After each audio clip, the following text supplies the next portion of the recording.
بسم اللہ الرحمن الرحیم۔ السلام علیکم۔ دیسی ٹی وی USA کے پروگرام سفر روشنی کے ایک نئے موضوع کے ساتھ میں ہوں دانش ملک۔ قصہ اصحاب کہف۔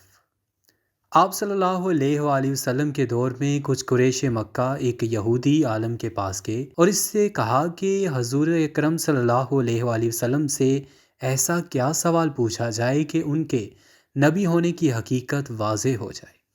اس کے جواب میں یہودی عالم نے آپ صلی اللہ علیہ وآلہ وسلم سے 3 سوال پوچھنے کو کہا، جن میں ایک سوال یہ تھا کہ اصحاب کہف کون تھے۔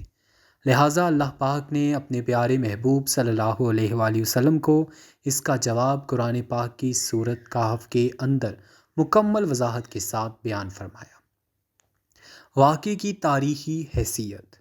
حضرت عیسیٰ علیہ السلام کا دور تھا جب اللہ تعالیٰ نے آپ علیہ السلام کو آج کے دور کے فلسطین کے علاقے میں اسلام کی تبلیغ کے لیے بھیجا۔ یہ علاقہ اس وقت رومن امپائر میں شمار ہوتا تھا۔ یہ بت پرست لوگ تھے۔ یہاں ایک یہودی بادشاہ کی حکمرانی تھی جو رومن حکومت کے ماتحت کام کر رہا تھا۔ جب حضرت عیسیٰ علیہ السلام نے تبلیغ شروع کی تو رومی لوگ آپ علیہ السلام کے مخالف ہو گئے اور آپ علیہ السلام کو گرفتار کر کے سولی پر لٹکانا چاہا، مگر اللہ کے حکم سے آپ علیہ السلام کو زندہ آسمان پر اٹھا لیا گیا۔ اس واقعے کے کچھ عرصہ بعد یہودی لوگوں نے رومی حکومت کے خلاف بغاوت کر دی، لہٰذا اس کے رد عمل میں انکا ہو کر ٹرسٹ نامی رومی بادشاہ نے یروشلم اور فلسطین پر حملہ کر کے بالکل اسے تباہ کر دیا، حتیٰ کہ بیت المقدس کو بھی تباہ کر دیا۔ اسی دوران اس نے 1.5 لاکھ یہودیوں کو قتل کر دیا۔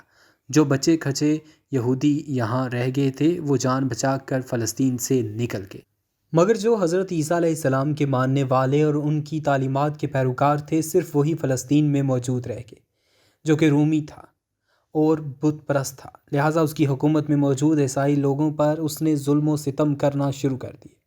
ایک دن حضرت عیسیٰ علیہ السلام کے چند ماننے والے حواریوں کو اس نے اپنے دربار میں بلایا اور ان سے کہا، میں تمہیں چند دن کی مہلت دیتا ہوں، تم اپنے نئے دین یعنی عیسائیت سے باز آ جاؤ، ورنہ میں تمہیں قتل کر دوں گا۔ عیسیٰ علیہ السلام کے پیروکار یہ نوجوان لوگ دراصل اصحاب کہف تھے، جن کے بارے میں جو واقعہ ہے وہ قرآن پاک میں سورۃ کہف میں وضاحت سے آیا ہے۔ ان نوجوانوں نے جب یہ دھمکی سنی تو وہ شدید پریشان ہو گئے، کیونکہ وہ بادشاہ سے لڑنے کی ہمت نہیں رکھتے تھے اور نہ ہی شہر میں رہ کر عیسائی تعلیمات جاری رکھ سکتے تھے، ورنہ دقیانوسی انہیں قتل کروا دیتا۔ لہٰذا انہوں نے شہر چھوڑ کر کہیں بھاگ جانے کا فیصلہ کیا اور اللہ پاک کی ذات پر بھروسہ کر کے شہر سے نکل گئے، یہ سوچتے ہوئے کہ اب اللہ پاک ہی ہمارے لیے کوئی فیصلہ کرے گا اور کوئی راستہ نکالے گا۔ یہاں تک کہ وہ ایک پہاڑ کے غار میں جا کر چھپ گئے اور وہیں سو گئے، یہاں تک کہ سوتے سوتے ان پر 300 سال کا عرصہ گزر گیا۔ ان چند نوجوانوں نے جب غار میں پناہ لی تو دعا کی کہ اے ہمارے پروردگار، ہمیں اپنے پاس سے رحمت عطا فرما اور ہمارے کام میں ہمارے لیے راہ یابی کو آسان کر دے۔ پس ہم نے ان کے کانوں پر گنتی کے کئی سال تک اسی غار میں پردے ڈال دیے۔ یہ قرآن پاک میں اللہ تعالیٰ کی ذات نے فرمایا۔ دقیانوس نے جب ان لوگوں کو تلاش کروایا تو معلوم ہوا کہ یہ لوگ اسی غار میں موجود ہیں۔ اسے بہت غصہ آیا اور حکم دیا کہ غار کو ایک مضبوط دیوار سے بند کر دیا جائے تاکہ یہ لوگ اندر ہی مر جائیں۔ بادشاہ نے جس شخص کے ذمہ یہ کام لگایا وہ بہت ہی نیک اور ایماندار تھا۔ اس نے اصحاب کہف کے نام اور ان کی تعداد اور پورا واقعہ ایک تختی پر لکھوا کر لوہے کے صندوق میں رکھ کر دیواروں کی بنیادوں میں رکھ دیا اور ایک تختی شاہی خزانے میں بھی رکھوا دی۔ 300 سال کے دوران دقیانوس بادشاہ مر گیا اور کئی بادشاہ اور حکومتیں آئیں اور چلی گئیں، یہاں تک کہ 300 عیسوی رومن امپائر نے بھی عیسائیت اختیار کر لی۔ 440 عیسوی میں بیدروس نامی عیسائی بادشاہ کی حکومت آئی جو ایک نیک دل اور انصاف پسند بادشاہ تھا۔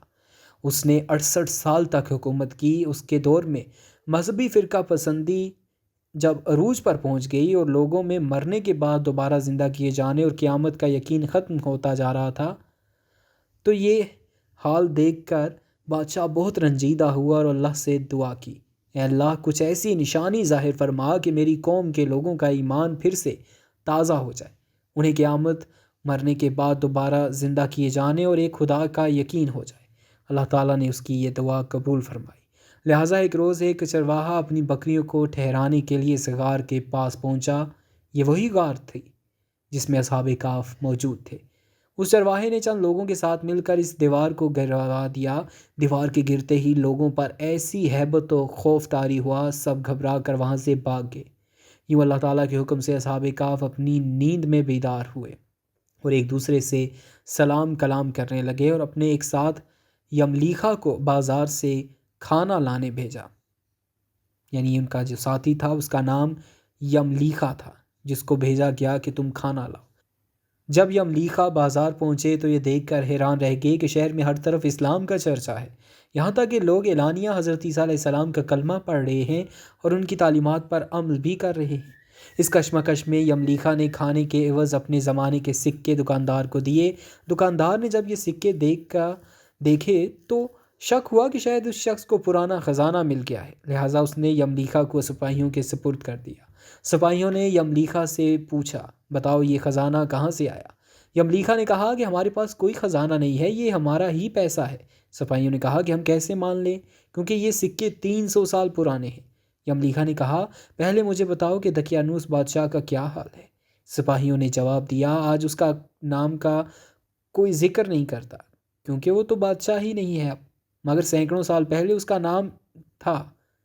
ایک بے ایمان بادشاہ گزرا ہے، وہ بت پرست تھا۔ یہ سن کر یملیخا حیران و پریشان ہوا اور بتایا کہ ہم کل تو اس کے شہر سے اپنا ایمان اور جان بچا کر بھاگے تھے، اور میں اور میرے ساتھی قریب کے ایک غار میں چھپ گئے تھے، جبکہ میرے باقی ساتھی اب بھی غار میں موجود ہیں، تو میرے ساتھ چل کر خود ہی دیکھ لو۔ جب سپاہی اور بہت سے لوگ اس غار کے پاس پہنچے تو اصحاب کہف یملیخا کے انتظار میں تھے۔ جب غار پر بہت سے آدمی پہنچے اور شور و غل سنائی دینے لگا تو اصحاب کہف سمجھے کہ دقیانوس کی فوج ہمارا تعاقب کر کے غار تک آ پہنچی ہے، لہٰذا وہ اللہ کے ذکر اور حمد و ثنا میں مشغول ہو گئے۔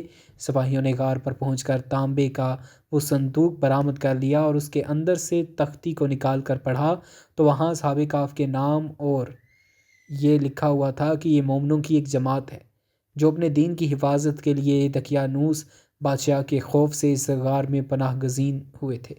دقیانوس نے اس غار کے منہ کو بند کروا دیا۔ سپاہی یہ دیکھ کر حیران و پریشان رہ گئے۔ جب کچھ سمجھ نہ آیا تو بادشاہ بیدروس کو اطلاع دی۔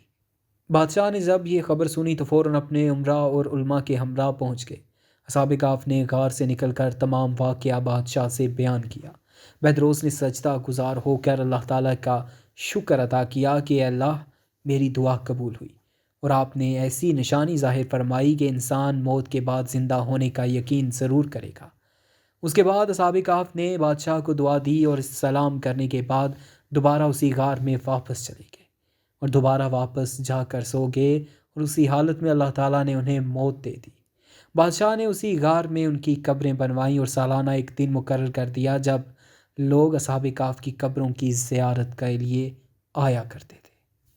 دوستو یہ تھی آج کی ویڈیو کو لائک اور شیئر ضرور کیجیے گا اور کمنٹس میں اپنی رائے کا اظہار ضرور کیجیے گا۔ اللہ تعالیٰ ہمارے ایمان کی حفاظت فرمائے، آمین ثم آمین۔